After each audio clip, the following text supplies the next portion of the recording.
Hey, good afternoon.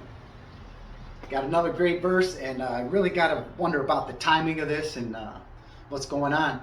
Um, it seems like some really good news, and you would never get this. There's, like I said, there's spiritual meaning behind the verse, every verse of the Bible, and only the Holy Spirit can reveal it to you. You must be led by the Spirit, and so this is what the Spirit's showing me at this particular moment in time, which I think is very telling. Um, But this verse he gave me, you would never even guess. So he led me this. Actually, he said, I already gave you a verse, because I didn't feel like I was hearing it. He's like, I already gave it to you. And then I seen it, and it stuck out because I wrote a bunch of verses down on the back of here that like popped into my head, but it just didn't seem like time to look them up. And he's like, so I looked at it, and anyways, you'll see. I mean, just reading it, you'll never get it, but there's spiritual meaning behind everything.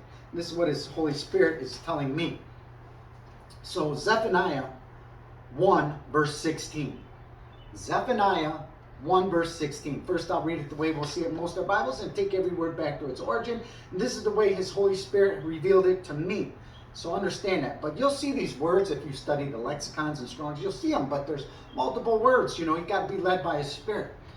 And I'm no better than anybody else. If you're born again in the Spirit, we all have different gifts, so, take that for what it is. So Zephaniah 1:16. A day of the trumpet and an alarm against the fenced cities and against the high towers. That's the verse right there. You really don't know what it means. You can read it in context and get the physical meaning, because the spiritual is played out in the physical, but there's meaning there in these words. That's in the lexicons and Strongs, and this is the way his Holy Spirit led me through it. So I'll read it this way now. Zephaniah 1:16. The division of the light and darkness by a cutting off, as in pruning to gather grapes, the ripened fruit of the vine, are made pleasing, to be made pleasing and bright, by the clear sound of a trumpet, as in sounding the alarm for war, also to shout for joy, for jubilee and triumph over our enemies, to gather together the mighty things that restrain, as a vintage crop of grapes of fruit, to be made inaccessible by height in a guarded fortification, while the proud and arrogant anguish in terror by an encampment that is awakened and laid bare to the eyes. By the corner, the chief ruler, the chieftain, the most powerful leader of a tribe of his people. So Christ is the foundation. He's the cornerstone that the builders rejected. And from what I see all through the Bible, the builders were the Elohim. They were the ones that God gave the authority and power, the deputyship, right, like JK, to create this temporary physical world for a while, to purify his kingdom. And Christ is the chief ruler, right? He's the cornerstone, the foundation.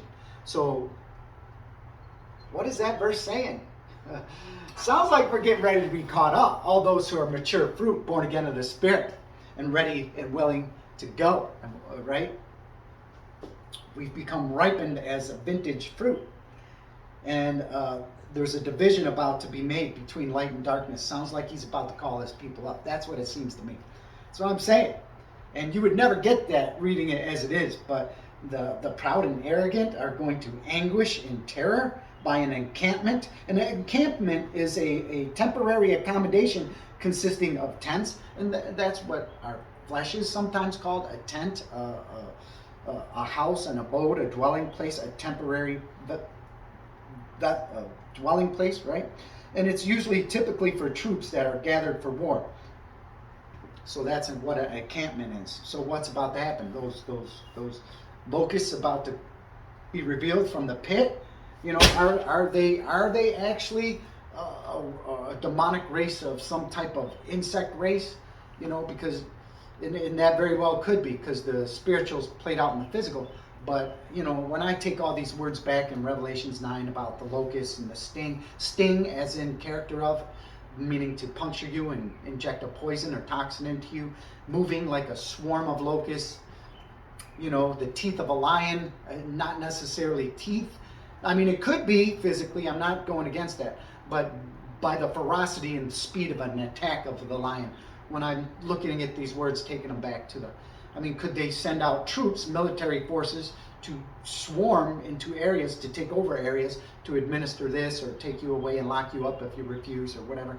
Could those be the locusts that are taken over from this evil spirit, from the abomination of desolation, taking over their physical being and leading and directing them once all the children of God who are truly born again from above by the gift of his Holy Spirit, caught up out of here? Is this about to occur?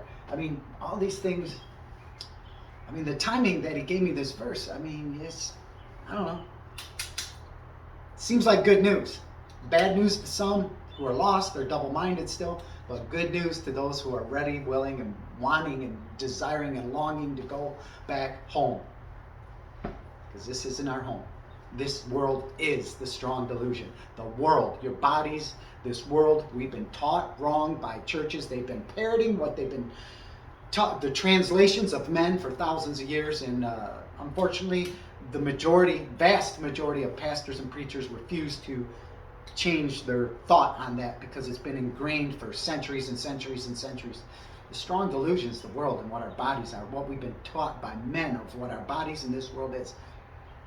It's a purification system for God's kingdom. And look at the word image in Genesis 1:26. Look at that word. Phantom, illusion, especially an idol. It's flesh.